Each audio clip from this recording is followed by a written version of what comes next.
Hey everyone, good to see all of you. My name is Jim Ryan and I'm the Dean of the Ed School. I am delighted to welcome you to our first session this year of the Master Class Series. We began this series last year and it is designed to both celebrate and investigate the great teaching that happens all across this university. So we invite faculty from across the university, sometimes from our own school, to present a class to all of you and then have a discussant ask the teacher some questions about why she did, what she was hoping to accomplish. It's my pleasure to introduce both our speaker and our discussant. Both our teacher and our discussant. Our teacher is Monica Higgins, who has been on our faculty since 2007 and just this year was named as the Kathleen McCartney Professor in Education Leadership. Prior to coming to the Ed School, Monica was on the faculty at the Harvard Business School. She has served as a consultant for companies like American Express and Bain & Company. She is an expert, among other things, in leadership development and organizational change. She is also an awesome teacher. And now, I know some of you already know this. Others of you have heard it. Some of you might be skeptical and thinking, well, you're the dean, you have to say that, and we've chosen her as the master teacher, so I have to say that. So for those of you who may not be convinced, let me read a few selections from her course evaluations. These are the words of students who have taken her courses. One student wrote, "Monica Higgins is a force. She was so on it that she inspired you to be better than any best you have managed to muster up to that point." Another one remarked that they had never seen someone own a room as effectively as Professor Higgins. A third student described her facilitation of the class as, quote, "nothing short of a symphony." I hope I haven't raised expectations too high, Monica. Your co-conductor for tonight's symphony is Jim Honan. Jim is a senior lecturer here and has been on the faculty since 1991. Like Monica, he too is an expert in leadership and organizations and entrepreneurship. And like Monica, he is also an expert in the case method of teaching, and his teaching is renowned not only at the Ed School, but also at the Kennedy School and in executive leadership programs literally across the globe.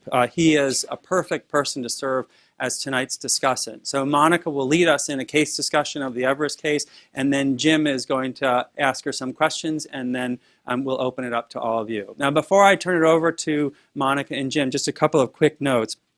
First, the next master class in this series will feature Eric Mazur, who is the Balkansky Professor of Physics and Applied Physics, and the discussant for that event will be our own Dick Light, who is the Forsheimer Professor of Teaching and Learning. You could put that on your calendars now if you like. It will take place on Thursday, November 13th from 4 to 5:30 p.m.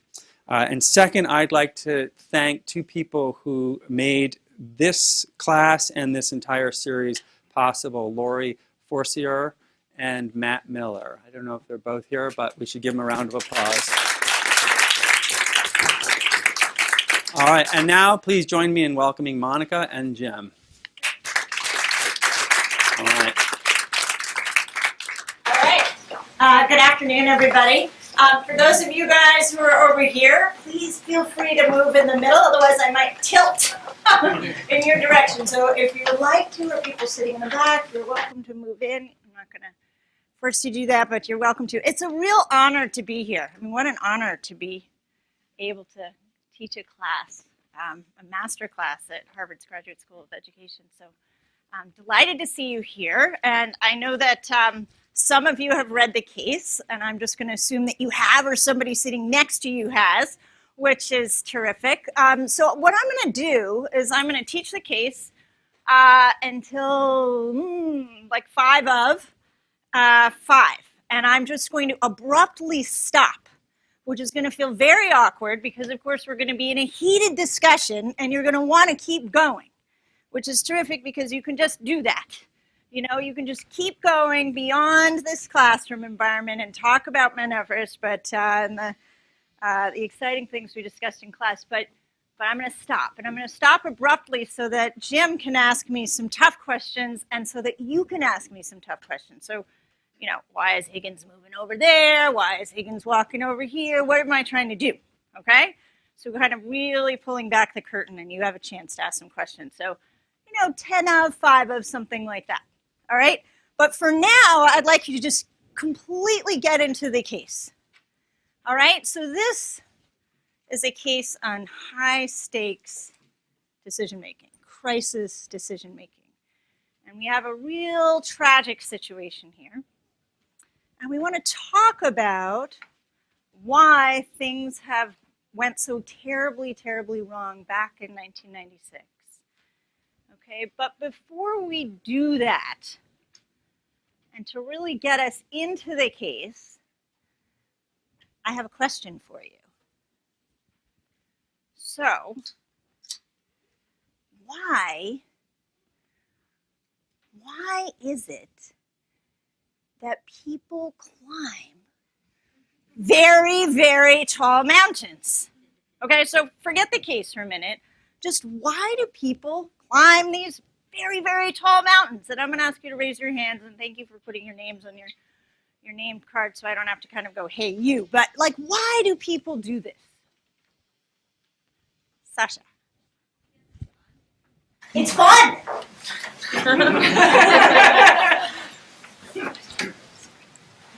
In what way is it fun? Have you done this before? Nothing that high, no. But you're a climber. Yeah. Okay. So why? Perhaps nothing quite that tall or that high, but you'd say it's fun, and in what way? It's very cohesive, but if you're with a good group of other climbers, it's a great experience. So kind of a bonding experience, kind of a team experience. It could be, and yeah, we're off the case. You're right. So it could be fun from kind of a social perspective, the experience of it all, kind of doing a challenge. Very serious challenge, though, Sasha, right? I wouldn't try Everest now. Yeah. Yeah. Mm-hmm. Other thoughts on this, Katie? For street cred, say you did it, so you could. Just say you could. Say you could. Say you did it, right? That's You why did they it. want to turn Yeah. back. All right. So this is something kind of Ego based. ego. Uh-huh. All right. Yeah. To be able to say that you did it, you actually made it. Uh-huh. Can't see your name quite right. Atma? Just to feel the experience when you're there. Feel the experience. What kind of experience are you talking about? Probably an awesome kind of experience. You get up there, you know you're here, and that moment you can really make it here, and you remember this for the rest of your life. Not to mention you can tell to your kids and grandkids. Okay, so here we are. We're back to the you did it, but it may not. I mean, feeling it up there. I mean, you're breathing through. What was it? A straw, right at that point. So it may not feel that good, but to be able to say and tell your grandkids and so forth that you did it, right? So that's kind of again this. For others, for yourself, to be able to demonstrate to others that you did it. Again, making it up there. Okay, Bridget?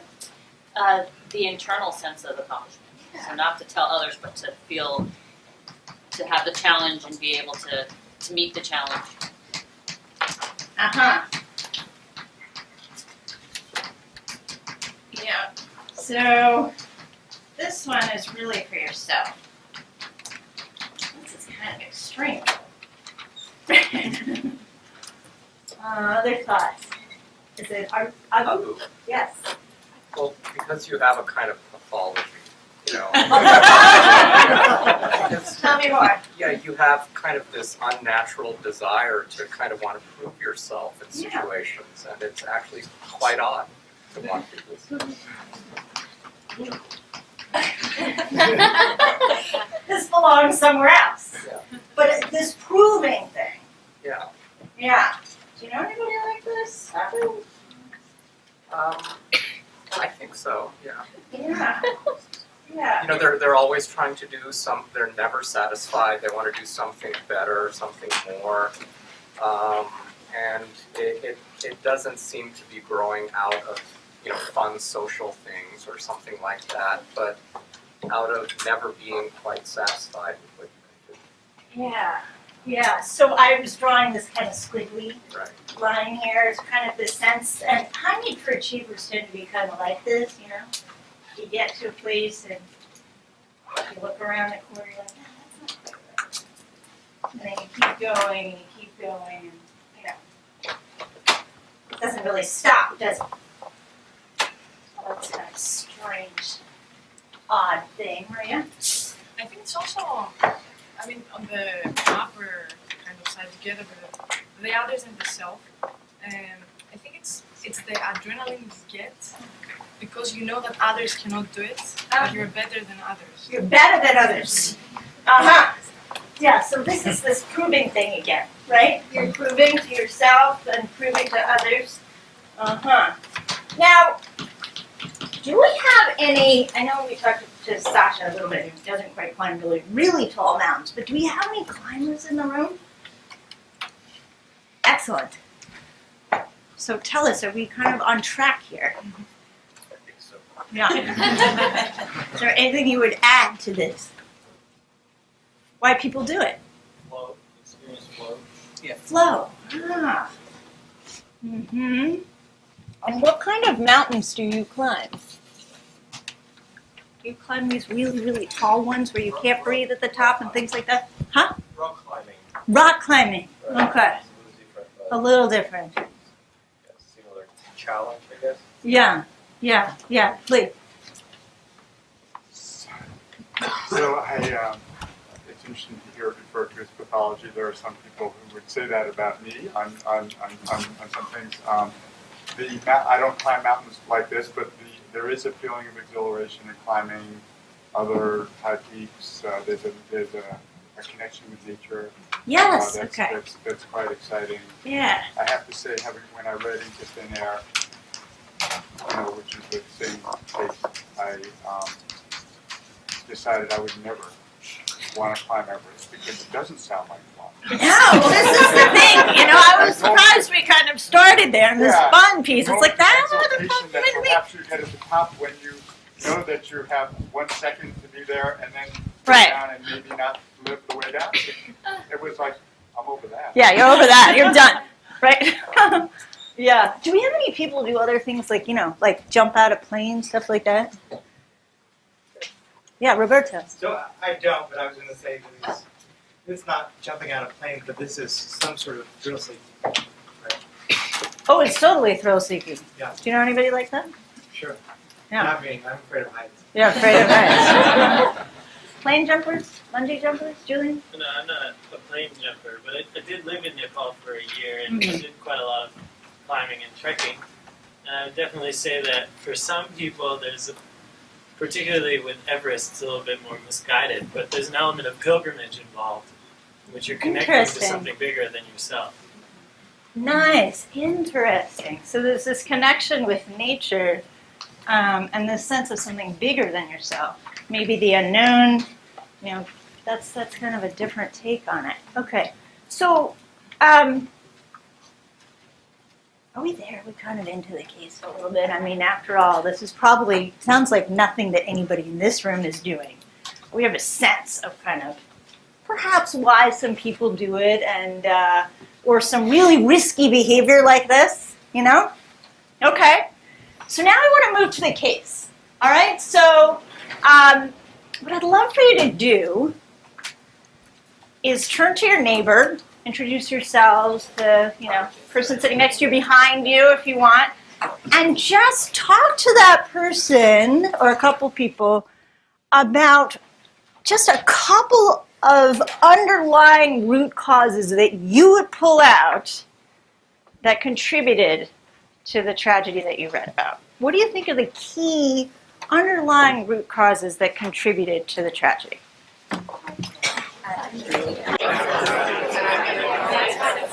You all set?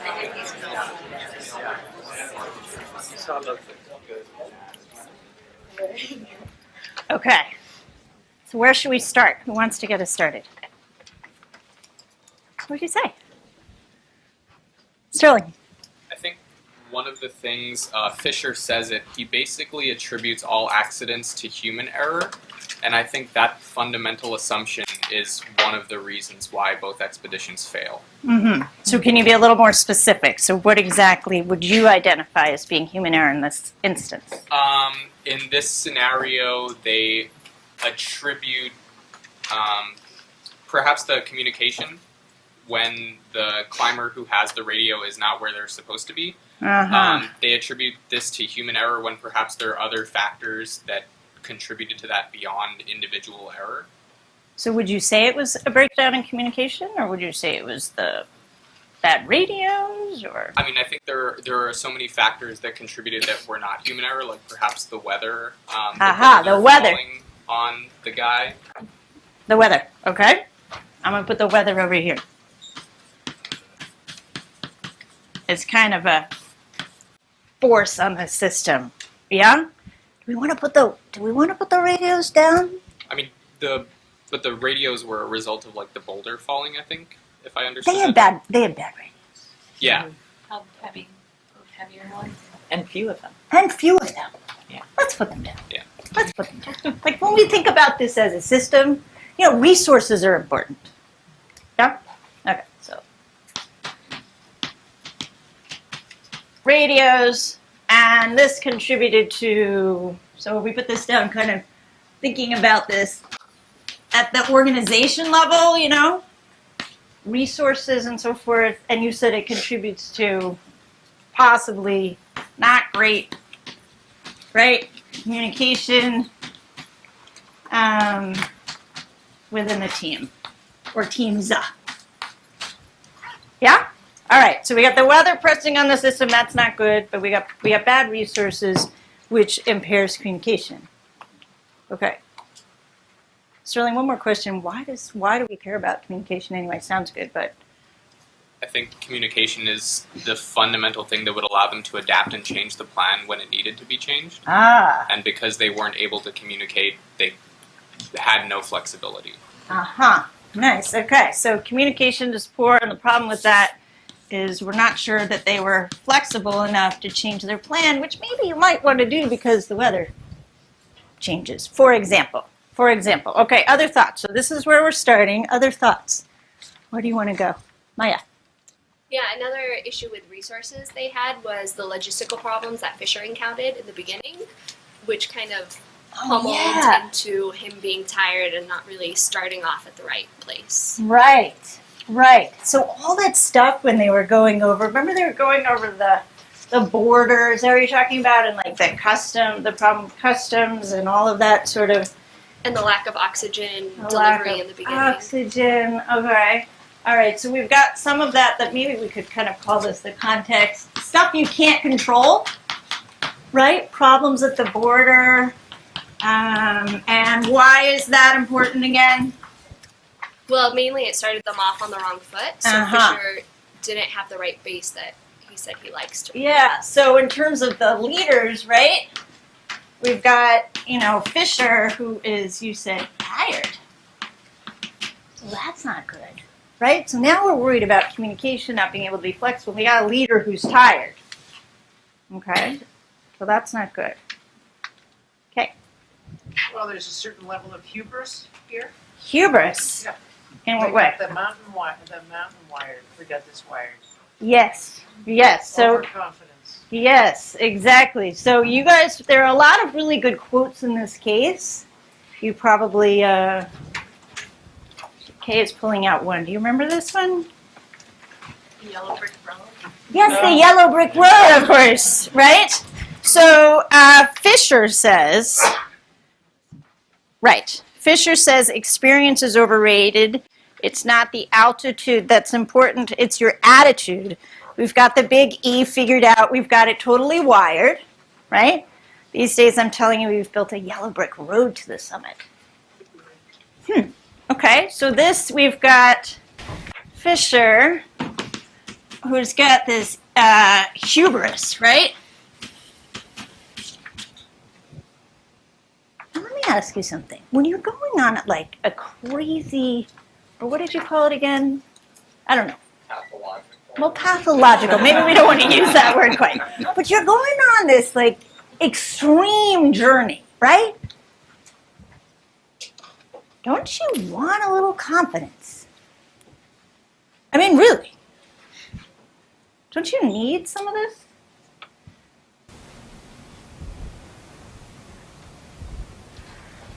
Let's put it this way. Let me not say, don't you need a little bit of it? Don't you need a lot of it? Lexi. Absolutely. But I think that the way that this was contextualized made this, like, you made this transition from confidence to ego in a very detrimental way, especially when you look at sort of the evolution of adventure consultants and mountain madness in terms of like the Fisher versus Hall in the sense of like implicit competition between them. And there's something else I was going to say about that. All right, so I'm going to put this over here as kind of an organizational feature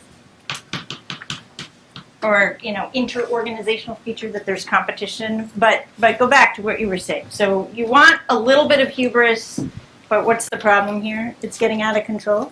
Yes, I think there's like a competitive element here.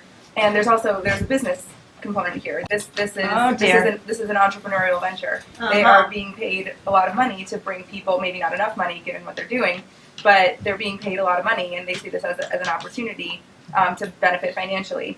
And so there's this added incentive that may lead to this like artificial confidence because they have to convince a client that they're the man for the job, and there are different incentives that are coming into play in terms of who they pick to get on their team. So you don't like that it's a business?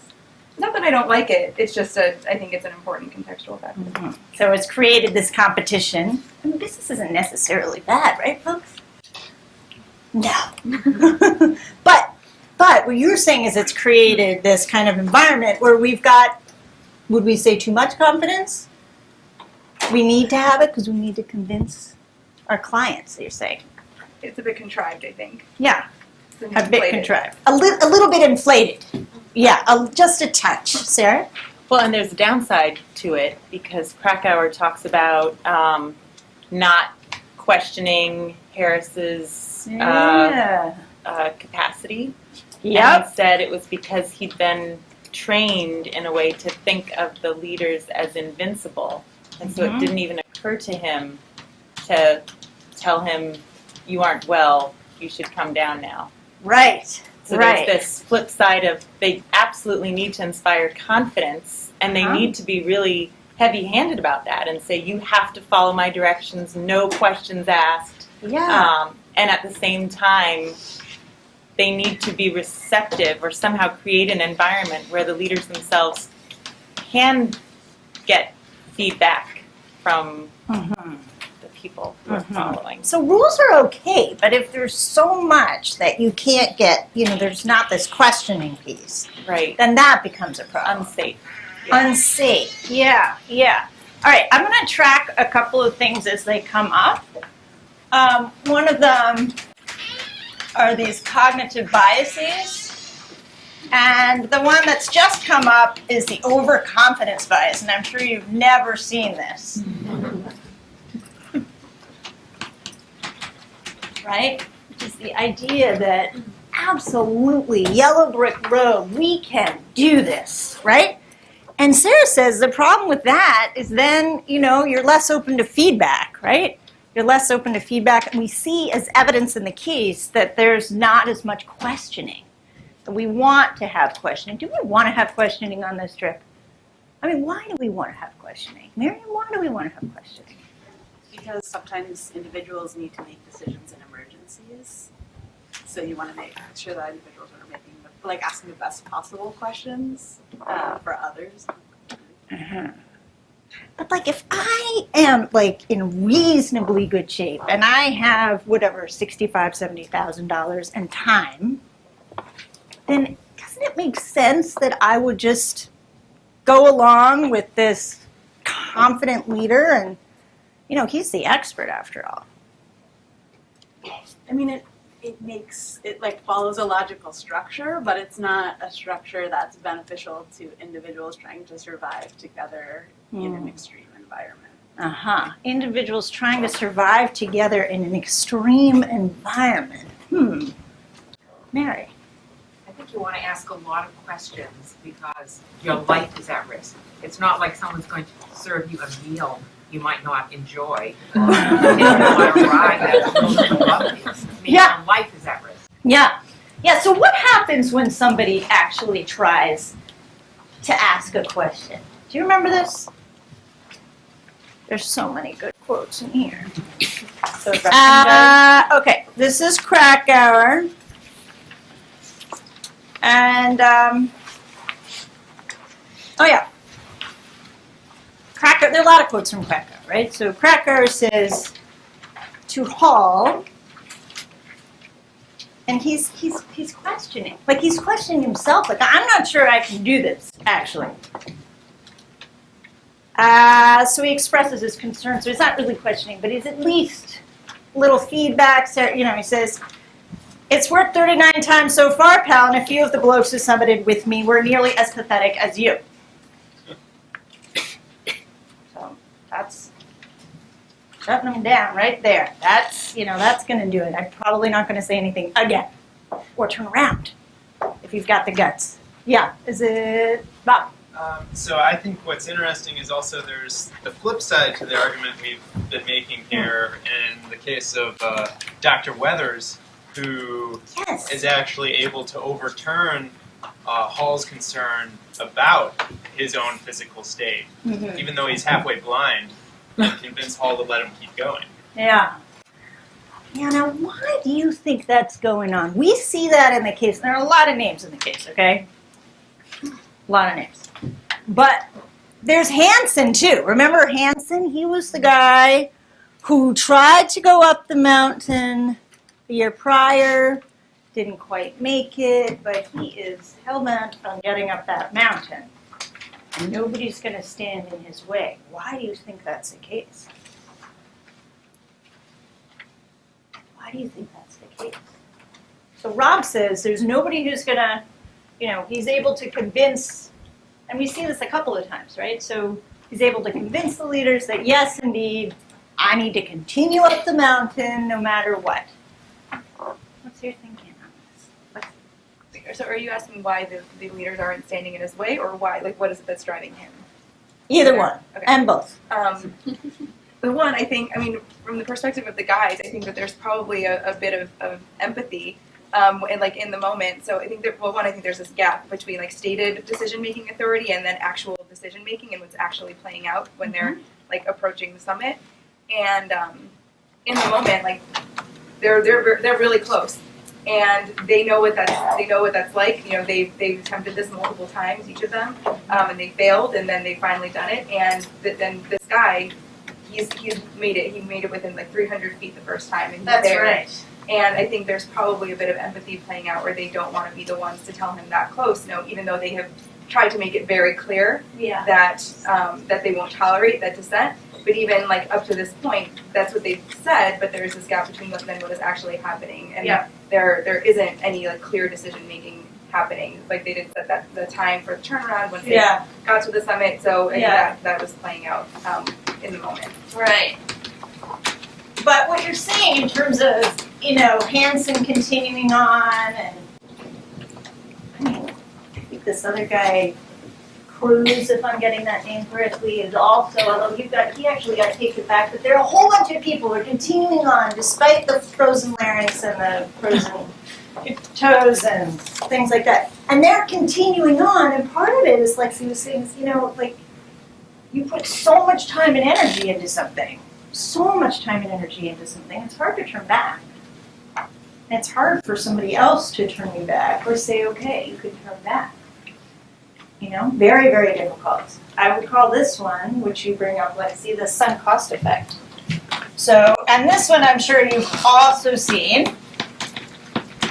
which is the idea that you put so much time and energy, it's just not, you can't turn around the train. You keep going, you keep going. Okay, so far, we've got the sense that, you know, these leaders are pushing really, really hard, but there's also individuals on the team who've invested a lot of time and energy, and they're going to go, no matter what. Are we placing too much blame on these? Are we focusing too much on them? You know, I pulled out a couple of quotes to kind of push you in that direction, but are we placing too much blame on the effect? What do you think, Tom? No, not at all. How They're so? the leaders. They're the leaders. They should take over. Why is that? Question. They're the decision makers, and they decided to go further. Even when they started piling up, when people were slowing down, yeah, they take full blame. Mm-hmm. Clear. Right. Mm-hmm. What do you mean by their, you know, I mean, everybody, there's some people in here who could possibly turn around. So don't you think that individuals should take responsibility and just say, hey, you know, this is not working for me, I can turn around. It's life and death. Right. This is not like, you know, let's try some hot chili sauce. Yeah, this is life or death. You know, margin of safety is very small here. That's the problem. Yeah. And you know, if you get it wrong, then that's it. There's no second chance. Yeah. Yeah. So from your perspective, they're just pushing them too far, or what is it that they're doing wrong in particular? When you think about leadership. Well, I think personally, my opinion is that there's so many factors, so many variables, that these guys didn't judge them well enough. That the margin of safety when something goes wrong, and something always goes wrong, the weather, equipment, it's going to happen. Yeah. So the margin of safety should have been like this, and it was just like this. So is this like a bad thing to get into in the first place? Yes. So you don't like the task. Yeah. It's a bad business. Yes, it is. It's life or death. Mm-hmm. Yeah, it is. Absolutely. They're in it. Mina?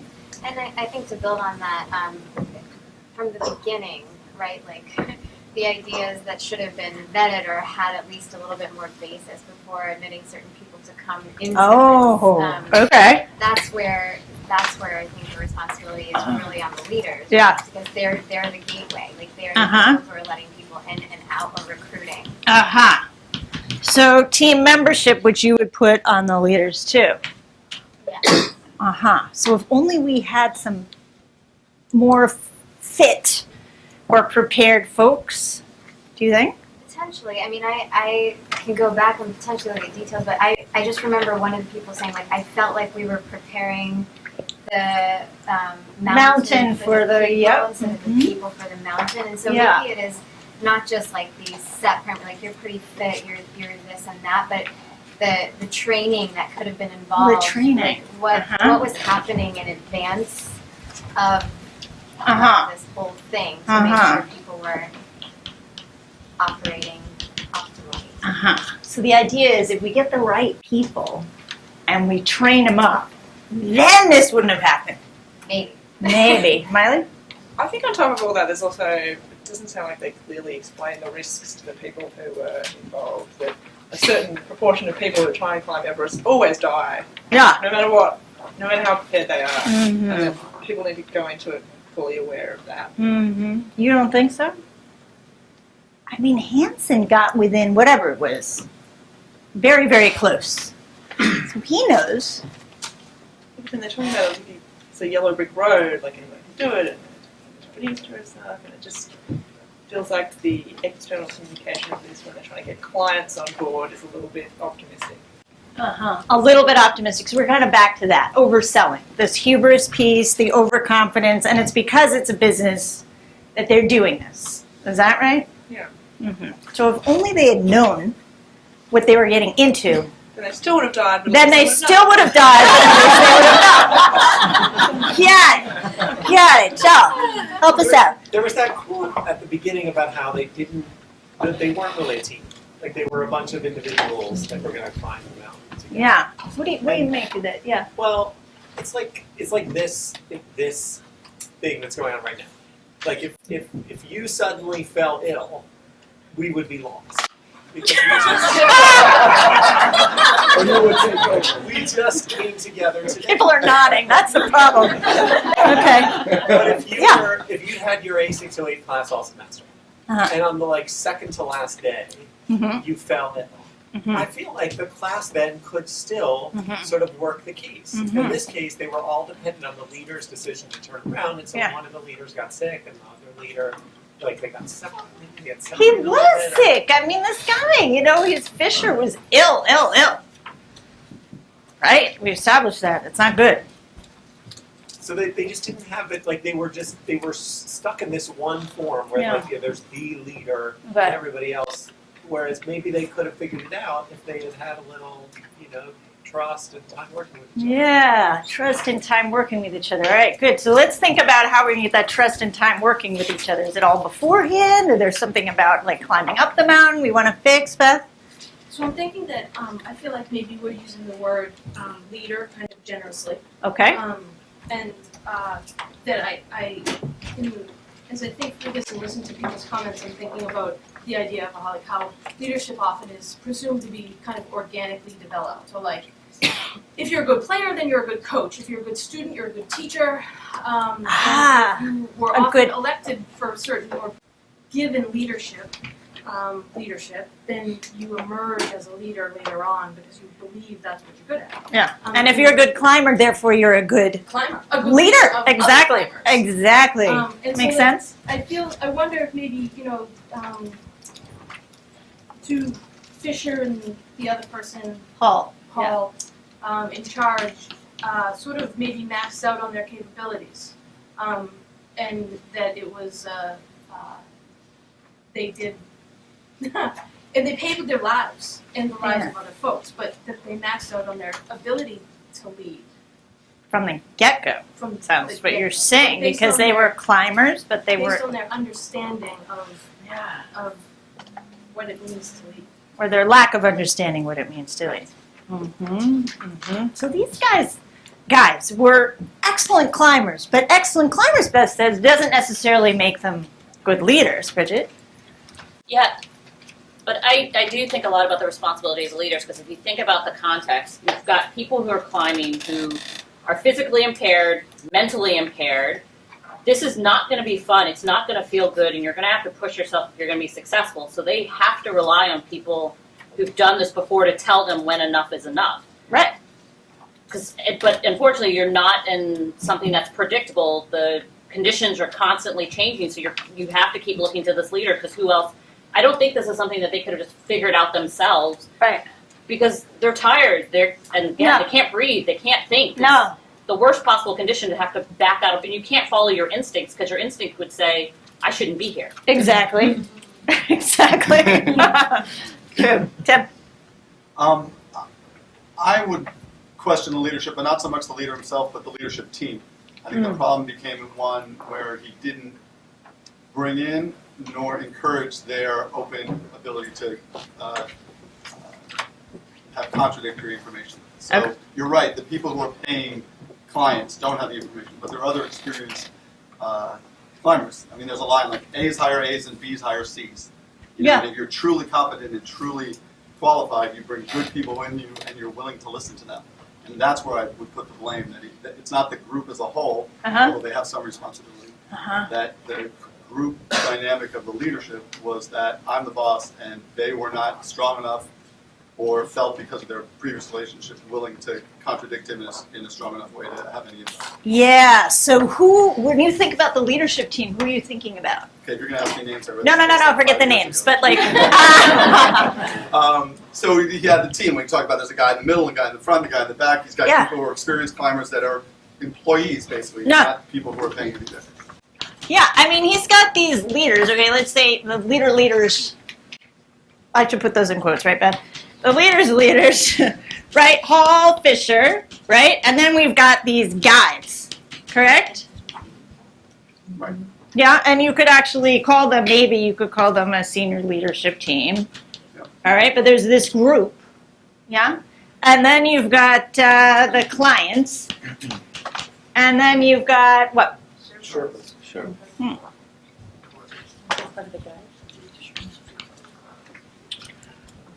Good point. Part of the guides. Kind of, sort of. Is this a structure of this group? Like when you think about kind of the status hierarchy going on here, is this what's going on? Mm-hmm. Sean? I kind of wonder about the clients and where they would see themselves in this hierarchy. Kind of wondering about the lack of teamwork. And when Krakauer talks about one of the great quotes, it seemed as though half the population at base camp was clinically delusional about their own prospects for reaching the top. They all believed that they themselves were more than capable of doing it, but all believed that everybody else on the team was not. Exactly. And so almost like in that configuration, I would almost see the clients as these like little individual dots kind of like around and to the side of the leaders, guides, and Sherpas, all kind of like this, not in a hierarchical way, but kind of like all seeing themselves as independent units, not working together as a team, really following anybody. Mm-hmm. Yeah, this is like a collection of individuals here, these dots. Sean, is this a team activity anyway? Do we need a team anyway? I mean, so what? I think so. Why? I mean, well, I haven't never climbed, but based on what we read, it seems like life or death. It seems like you have to be able to rely on the person in front of you, the person in back of you, to be watching your back, to be there to help you if needed, to communicate dangers ahead, dangers behind, to have that open communication throughout. And if you don't have that, or if you're just concerned with yourself, you have your blinders on, you're worried about your own self because you don't trust that the person behind you, the person in front of you is going to take care of you. Yeah. Then you're not taking care of them because you're worried about yourself. Yeah. Do we have people in here who could actually recognize when things are going wrong? Like, I mean, you trust people based upon their knowledge of something, right? So. The governing board? The governing board? Julie? I just want to pause on the conversation for a second because I don't think Sherpas is a good designation for the last group. Yeah. That's an ethnic designation. I think you should have written porters. Well, porters. Yeah. Okay. Well, that's okay. Would you still put them here? Yeah. Okay. So would have, but the others are Okay. roles rather than ethnic designations. Yeah. And you would put them there. I mean, that's a good So question. it is a good question. They If have you a think lot about more it. expertise. Exactly. So who knows the mountain the best? They know the mountain the best, okay? And whether we want to call them Sherpas or porters, they know the mountain the best. And guess what's happening? We got this really strong hierarchy. Remember, there's evidence in the case where even one of there's like Bukrev and then Biddleman, and Bukrev even says, I couldn't even speak up because, or Biddleman's, I think it's Bukrev, who said, Bukrev says I can't speak up because, Fisher paid more attention to Hall than he would to me. So even here, there's this piece. So even if a guide is recognizing the weather looks bad, he is not likely to speak up. But there are people in here who actually understand the mountain even better, and we don't hear their voices so much, which I think is actually relevant for sure in this. There's also, did you guys notice there are doctors on this trip? There are 3 doctors on this trip. So, right? I think 3.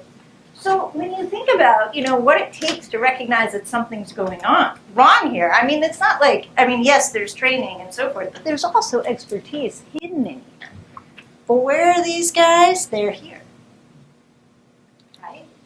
So this whole piece, what I'm pointing out, is the status hierarchy can contribute to a lack of what Sarah called safety, I might call psychological safety, or the comfort in being able to speak up and say when something's not going well. I'm going to abruptly stop there because I think we have enough to talk about what we were doing, what we were trying to do, and so forth. But thanks.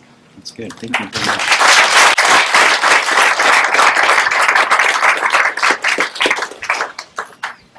Have some water.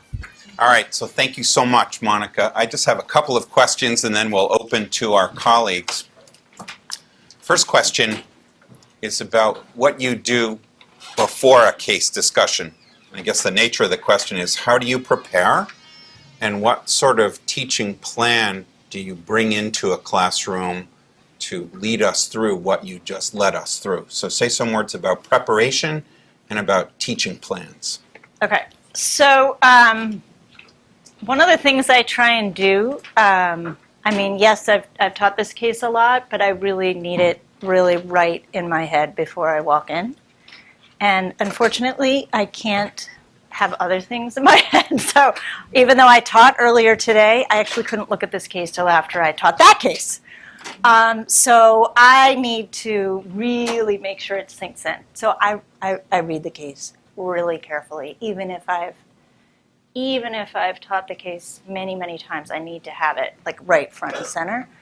And then I really try and think about just a couple of things that I'm trying to get across. And I remember I had a faculty member at HBS who, really taught me a lot about how to teach by the case method. And she said, don't have like 10 things, like pick a couple. Pick a couple. So I show some slides. Generally, as students in my class know, at the end, generally I show some slides. And there's usually like 3 points. So I try and also have those in my head. And then I have what I would call pastors. So there are different buckets of conversation which we need to graze around in. And so a pastor might be, sometimes you can structure it so you can kind of move from pastor to pastor, and sometimes you can have a little bit more free-flowing conversation. And today we did a little bit more free-flowing conversation, but these were the pastors, so I was boarding your comments into stuff that had to do with the organizational structure, stuff that had to do with the team, stuff that had to do with the leaders, and then intra-individual pieces, which I would have then, at the end, come back to kind of each of these levels of analysis. But the pastors, you guys can go back and forth across, but I need to kind of think about them in chunks. And so I'm a really visual person, so I tend to try and see not like what's going to go on the board, but just generally speaking, I'm going to have a pastor on this and this and this. And so I actually have like a board plan. So that's one of the things in terms of a teaching plan. I have a board plan. So this morning I had, and students who were in my class this morning know we moved pretty quickly. I had 5 boards. So I put together a teaching plan which had kind of key questions. And then I had literally 5 boards. So that, again, not that I know what's going in there, but I know what the general pastors are, and I know what the kind of key questions to be able to get out key topics or key concepts in each of those pastors. When I prepare for class, and I don't know you guys, but I have my students sit in a certain spot because I teach in this classroom and there are a lot of them, and again, I'm very visual, and so I want to keep track of my calling patterns. When I prepare for class, that's all I'm going to show you. I track my calling patterns, okay? So, and so I want to make sure that I'm calling evenly, and I also want to make sure that I'm paying attention to people in the room who I know maybe from a certain geography. If I knew something about Julian's background, I would be able to bring him in, or somebody who is a climber, etc., and so that I can bring in experts when I want to. And then I need to pay attention to people I've overcalled, so I'd like people will have their hand up and I'm not going to call on them. So I try and think about calling patterns. I try and think about kind of what are the things, key things, couple of things at the end of the day that I want the students to get. And I think about pastors, and I try and get the case in my head. And then the other thing is I just try and personally get psychologically ready to teach. And whatever that means for you, that's what you need to do. I try and go for a run in the morning. Didn't get to today, but generally I go. And that's helpful to me. So, yeah. Let me ask 1 or 2 more. So a related question. You just talked about preparation in general and teaching plans in general. And as John mentioned, today is a single case session with a group that we won't be convening again. How do you think differently about preparing for and leading case discussions with one-time groups 13 or 14-week semester classes. And a related question on the difference between degree program students and perhaps executive audiences that you've worked with. How does that enter into your thinking over a period of time, or a one-off, if you will? Mm-hmm. So I didn't, like, John was saying, I don't know you. I know a couple of people in the room, so it's harder because I can't, not only can I not read your nonverbals very well, but I also don't know when to push you, and so I'm kind of largely guessing. But in class, in a regular class, I spent a lot of time really trying to figure out how much I can push students. I view pushing students as a sign of respect. I'm not trying to catch anybody. If somebody looks like they're having an off day, or they've told me beforehand, and this happened just today with a couple of different students, I'm not going to call them. I want to have a good class. At the end of the day, I want a good class. I have no interest in, doing any harm at all to students. But in order to have a good class, I need to be able to push people. And so I'm looking for ways to do that. And over time, I get to know where people are at. And there are some people who need to just hear their voice in the room. And so if they raise their hand, I grab it. Or if they don't, and they look prepared, I grab them anyway. There are some people who I get to know are very good at coming in the diagnosis part of the conversation and need to be pushed towards the so what action part of the conversation. The types of cases I teach have the same cadence: problem, diagnosis, action question. This one doesn't have so much an action question, but generally they have that cadence. And so once I get to know them, I push them. Executives is also same thing. I don't know the folks. So there is one thing that I do more with executives, which is a much more what's called directive. So I give them a little bit. I just find that that's helpful, in part because they're seeing different people. So I tend to do a little bit more kind of setting up of this is where we're going. First, we need to make a decision about so-and-so. We need to help so-and-so make a decision about something. So the best way to do that is to do a thoughtful diagnosis of, the team that he or she has built, and et cetera, whatever. And so I give like a bigger opening, I think, to kind of frame the conversation. And then I usually try and ask whoever is chairing the session whether I can role play or cold call or things like that kind of tend to jack up the energy a little bit. But if they don't want that, or that's not the kind of crowd, I don't do it. So I generally try, if I can, to check in with the chair of an executive program so I get a feel for the group, because otherwise I'm just completely blind. Final question, then we'll turn to our colleagues. So the title of today's session is called Learning to Lead Through Case Discussion. I wonder if you might say a few words about how do we use case discussions to teach people how to learn to lead? Okay, so the title of today's discussion is Learning to Lead Through Case Discussion. I don't think you can teach somebody to lead, but I do think people can learn to lead. So I don't profess to teach, really, leadership, but I teach collections of individuals and try and create the conditions so that they can learn. The cases that I teach usually do have some case protagonist, generally. And if there's a case protagonist, the nifty thing is you can say, Colin, what should Eric Peterson do, for example, which is the opening case for our course. And you need to then step in the shoes of Eric Peterson, and then I have you role play, and guess what? All of a sudden, even though I'm not taking you out to the school or the site or whatever, you actually have a chance to practice. So the nice thing about cases as a way of learning to lead is because usually there's an individual who is a case protagonist, or a couple of people, you can actually try out your good ideas. Excuse me. So in theory, if you say, they needed to communicate better, and I can say, well, let's give that a try. How are you going to do that? I'm going to call my boss. Okay, give me a ring. So then we can try it. And then all of a sudden you find out, where your good ideas fall down or don't. So you actually get to practice a little bit. So I think it's a nice kind of, it can be a good holding environment, a nice environment for actually trying out some of your good ideas. If, again, you got to watch people and whether they're ready for doing that and so forth. So I spend a lot of time trying to create the classroom context so people feel safe yet, accountable for engaging. Should you take some questions from our colleagues? You want to do them up there, or you want me to? Whichever. Whichever. Yeah. All right, so we have terrific time for questions from colleagues. So please go ahead. One of the things that strikes me about a great style is you're very good at making people feel comfortable, even in sort of big impersonal environments. I know you said you read because it's not about reviews. Are there any other strategies you explicitly or consciously use to try and make people feel comfortable?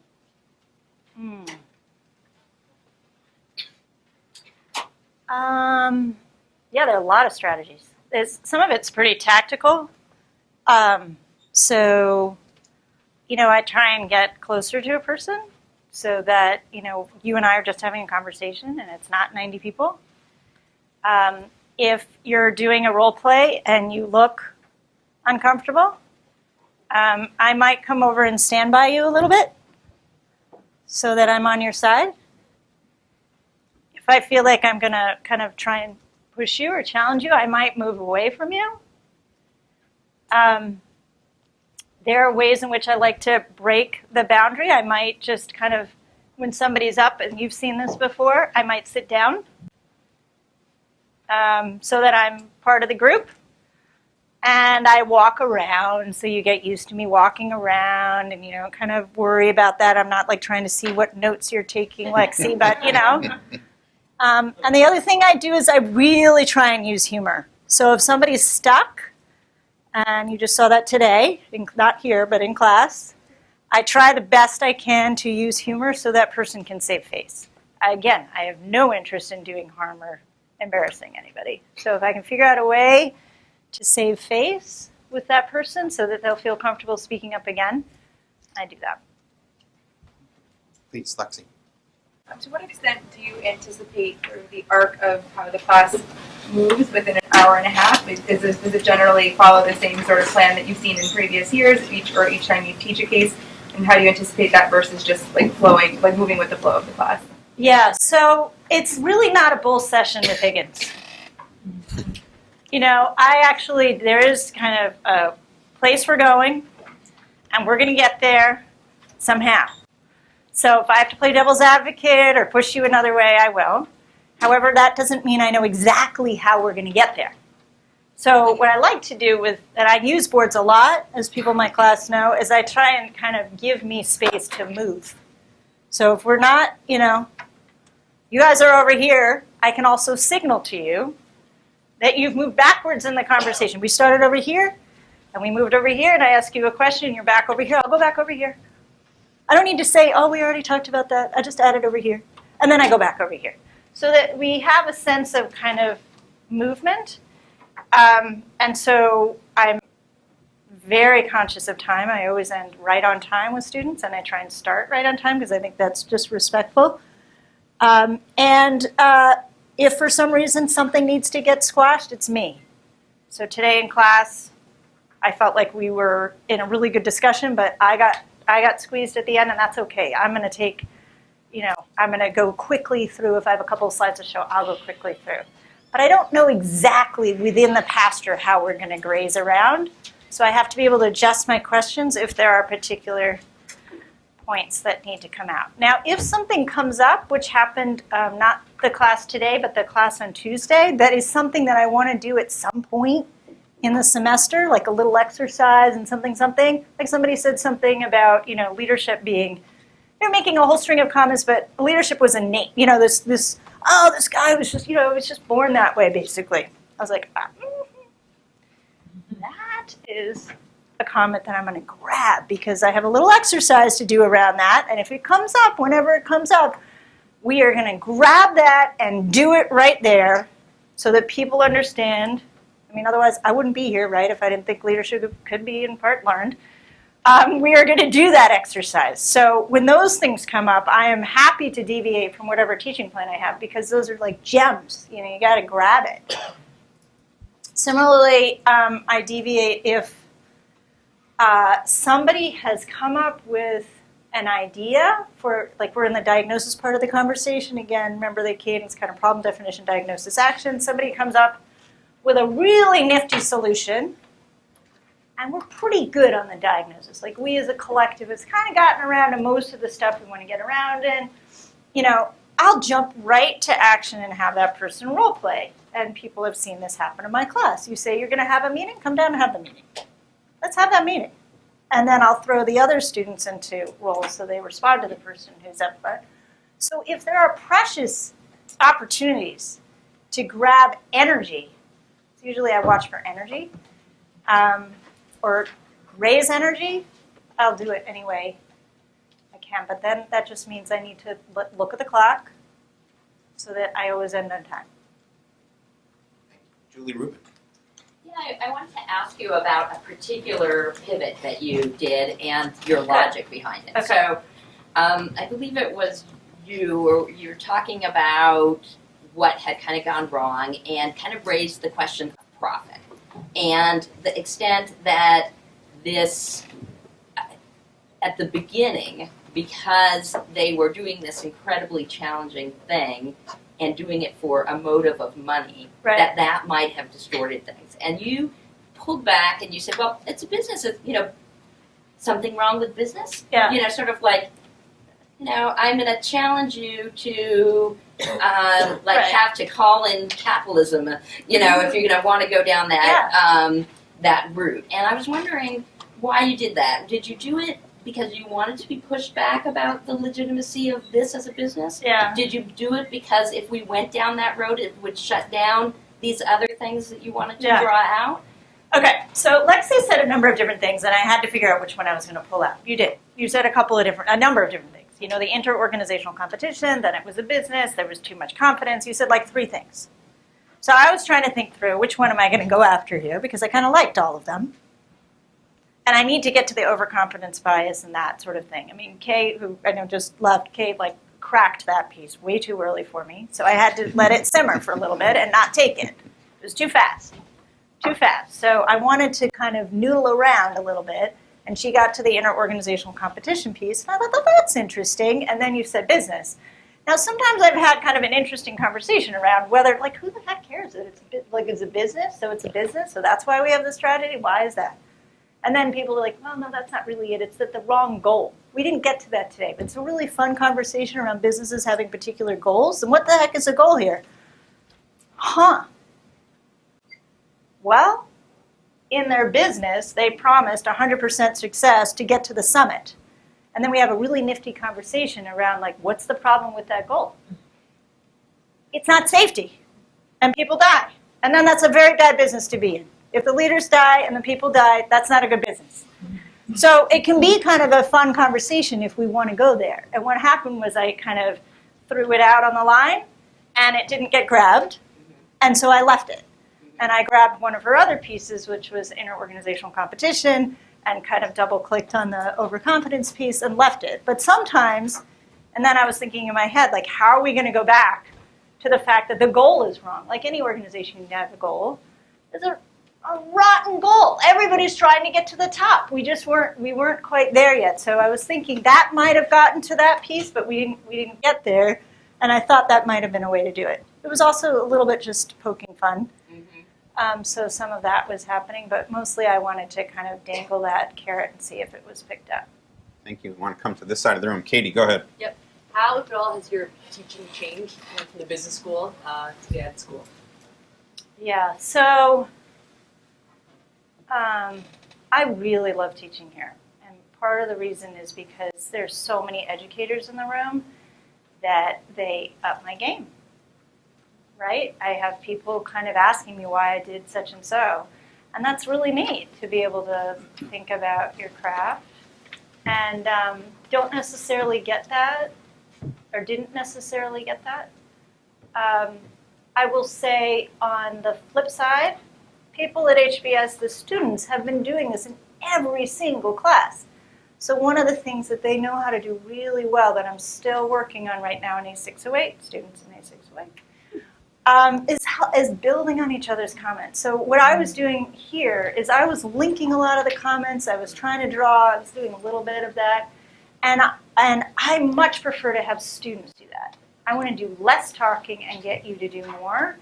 And they're very good at doing that. They don't just say building on somebody's comment. They're actually building on somebody's comment. So I feel like it takes a longer time here just because we're not used to it. It's just like teaching by the case method is a skill. Learning by the case method is a skill. So I find like I have to do a little bit more I need to be a little bit more explicit. Like just like so and Katie said and so said and da. And I'm trying to get you to see that it's really helpful. We want to have a great class. We want to move the conversation forward. And the only way to do that, if you're not practiced, is for me to do more. And I'd rather do less of it. So that would be, a little bit more what I have to work a little hard on that particular angle. But in terms of the craft perspective, it's been really nice. Dean Ryan. So I thought this was terrific. The question I have is about pulling it all together at the end rather than setting up front what you are trying to accomplish. So some of it is obvious, right? I mean, so you read this case and you realize, okay, we're going to talk a little bit about leadership, we're going to talk about the teams. But I have to say the cognitive biases, I didn't see that coming. Yep. And so I wonder, have you ever flipped it, or do you sometimes say, well, in this case, what I want to focus on are these three principles. Yeah. So that right from the very beginning, that's structuring the conversation. Or would that, do you think, stifle it too much? Yeah, great question. I was just going to show you real quick what I would show at the end, because then you can do that thought experiment. Yeah. Okay, so I'm just going to show you really quickly what I would have shown at the end. And students in my class are getting all sorts of previews here, but that's just fine. There we go. Okay, so this is what I would have shown. This is what I showed last year. I would say that I was pushing you. I was boarding your comments in 3 different levels. And I would start at the inter-individual level and talk about these biases, impaired judgment affect everybody. At the team level, the one piece, the one thing, which Sarah almost said was psychological safety, and introduce this notion that in order to get good ideas, whether it be from doctors or Sherpas or porters or whomever, we need to have a psychologically safe environment. I would talk about the research on psych safety, and then I would talk about the organization level and the system level. Now, I'm not going to go through this, but what I want to show you is that I lead with questions. So some faculty who teach by the case method like to tie things up really neatly, so I don't want to give the impression because I show stuff at the end that it's all in a neat little bow. I actually try and leave them with learning questions, and I ask them to keep a learning journal. Now, to your question of why not tell them all this up front. So for example, I would never tell them all about the cognitive biases up front, because then I'm just kind of, I'd much rather have them sink into it themselves, and also I think it's just a different way of teaching a case, it would be more kind of an application. So this is this is very, very inductive, but I've said to my students, generally what I like to do is give you the theory or a reading after the case. So the idea is, like if you're preparing, leaders are going to make a difference in the world, you need to be able to exercise judgment. And you need to be able to form your own ideas and your own kind of hypotheses. So if I pre-wire them and I tell them, and this is what this case is about, too specifically, then I'm already telling them how to narrow and focus their lens. That doesn't mean that I don't ask questions to try and get them here at the end. Right. So on the other hand, I don't mean to imply, maybe I did, that I don't say anything at the front. So what I said at the front is this is a case about high-stakes decision-making. I'm not sure whether I said if it was I often teach this kind of in leading teams kind of modules within PPE programs. It's a case about leadership. It's a case about teams. I do general kind of so that you're thinking about teams or you're thinking, but I'm not going to narrow your focus too much because that's too deductive, and I prefer to have them develop their own theories and then give them some ideas, some theory, some frameworks, some concepts to hang their good ideas on. And then they can pick, and I tell them I'm not here to sell you any particular theory. At the end of the course, at least this course in which this is taught, they need to develop their own theory of entrepreneurial leadership, and they can pick and pull whatever has come up in the class through discussion or through frameworks or through readings they've had. But at the end, I want them to be able to think and develop ideas for themselves. John Mehta. So yeah, this is great. So to just listen to the debrief, it sounds very complicated. There's you're interacting with people in real time. You're writing on the board. You have some sense of the categories. You're keeping track of the seating chart and the time and the things you want to pull out. But at the same time, you seem very present in response to each and every comment, focus. So, just reflecting on non-case teaching, I can definitely remember I do a lot of discussion teaching. I can remember the first time I did a discussion, finding this the two streams really difficult, just being present in one and just having this ongoing dialogue. Yeah. And I feel like if I started with case teaching, in a sense, like some of that would be helpful, but in some sense I'd be starting over. So can you just say something to potential faculty members or students who might do this in team meetings or something? Like, what was it like when you did the first one? Was it a simpler case? And sort of how do you build from there to here? Okay. The first time I did this,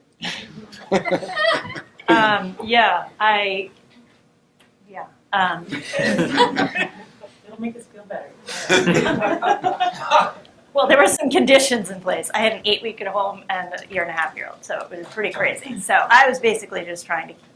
So somebody would say something, I wasn't sure what they said because you're too tired.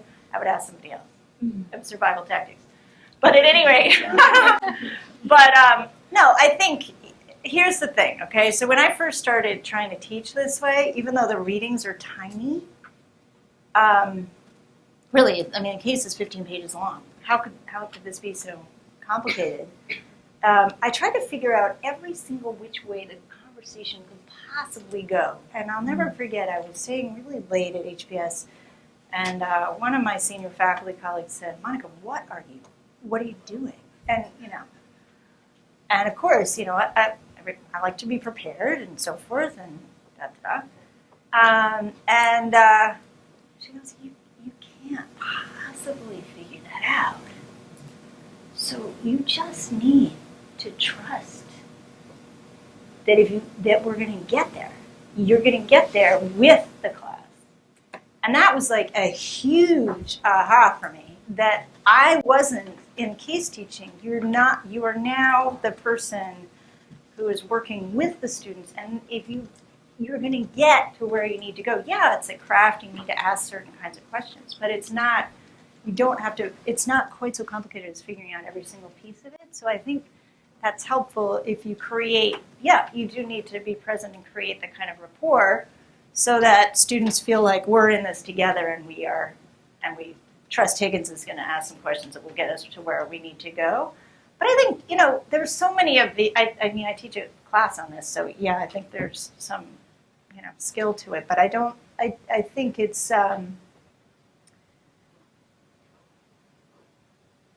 You need to also figure out what supports work for you. So for me, I said I'm very visual.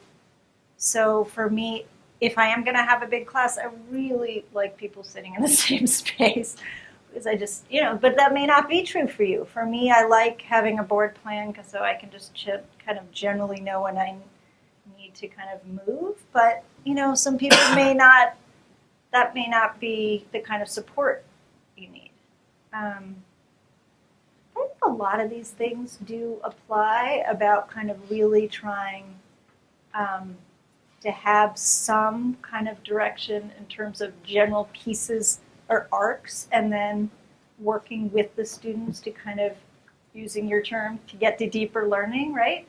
And I think that carries, and having kind of the mutual respect and trust and ideas about, really not wanting anybody to fall on their face. Me, not anybody, everybody. If I call you to start the class, it's because I think you're prepared, and I want to have, again, I always want to have a great class. Quick follow-up, and then I'm going to turn to Siegfried. Say a word about your listening skills, how you develop those. How I developed them. Actually, I watched a lot of people So I know that's one thing that we're really eager to, just work on here is kind of sitting in on each other's classes. So it's kind of watching other people, and then for me, just get out of yourself. It really doesn't matter. Like, you just do not worry about things. And once you stop worrying about kind of whatever else is on your mind or how your hair looks, whatever, you stop worrying about this stuff, you can listen a lot better. So. Siegfried, go ahead. Yeah, thanks. I'm from the business school actually and crashed this party here. Excellent. Welcome. I was wondering, like, seeing the case discussion more as an open or narrative group discussion, I was wondering, why did you choose especially this introduction, or like, why do people climb high mountains? Yes. Because, like, I think at the business school they would start like, what is the Mount Everest, or what is the challenge of the Mount Everest, or something like that. Yeah. So what drives you to choose one introduction like before the other one? Because this is what directs discussion in a very strong way, isn't it? Or leads the discussion in a very strong way. Yeah, it can. Because nobody in the room has experience. So generally speaking, I'm teaching, I have somebody has some kind of experience in something. Even, today we did an advertising case, but I had a couple people in marketing and education, very helpful. Nobody has this experience. So what I wanted to do was to at least get us into the place. The other reason I spent a little bit longer is I had a sense that maybe some people hadn't read the case. So I started off with a turn and talk as well. Like, I didn't have to do that. I could have just started off with one person. That would have been very HBS style to just cold call somebody. But first of all, I wouldn't cold call in this context. But beyond that, I did a turn and talk so that you could learn from each other and just share and kind of get moving. But I also wanted energy. So energy is, to me, the barometer of a great class is energy. I want people walking out and continuing to talk about it. And the way to start, and one way, there are a lot of kind of tactics, but one way is what I did was just to get the energy up. And also to see that it was extreme. I mean, that's the thing, We have time for one or two more. I'm going to turn this back to Dean Round. Tell us your name. Maria. Got it. Okay, I'm gonna be a little bit skeptical here. Yeah. I love cases. I love reading them. I get excited. I love working with cases with groups. But sometimes I'm not very comfortable. Not comfortable. I'm confident anyway. That we're capitalizing on the professor's expertise when we do the whole class. We do a case. Yeah. Sometimes I feel that Nice. maybe most, if not all, we could kind of sit down in small groups and come up with everything. Yeah, no, I totally hear you. When I went to business school, I went to a business school up at Dartmouth, which was half case, half quant, and thank goodness we had problem sets for accounting. I really needed that, So I do think this method is more or less appropriate, or, it's easier for certain kinds of things. Having said that, you can run numbers in cases, and you can actually crunch things out. So I just did a particular kind of case. But you certainly can, and even in the course that I teach, you can do it. So what you need to do is you might have what's called kind of what I call is kind of a flying lecturette in the middle of it. So there's something that you need to get across. Like, I didn't spend very much time here, and there are other biases I would have gone through. I can stop and do it. So when it comes up, I grab it and I do it. I do it at the end. I could do it at the front end of another class. I have lots of opportunities to do it, but I still need you to think. So you're right. It could be a balance, and in some classes you may need more of one and more of the other. But it's a tool. It's a tool in your toolkit to use. Yeah. Thank you. Let me turn this back to Dean Ryan. All right. Listen, thanks to all of you for coming. I hope you'll come back on November 13th for Ed Missouri. Monica, thank you so much, and Jim, thank you.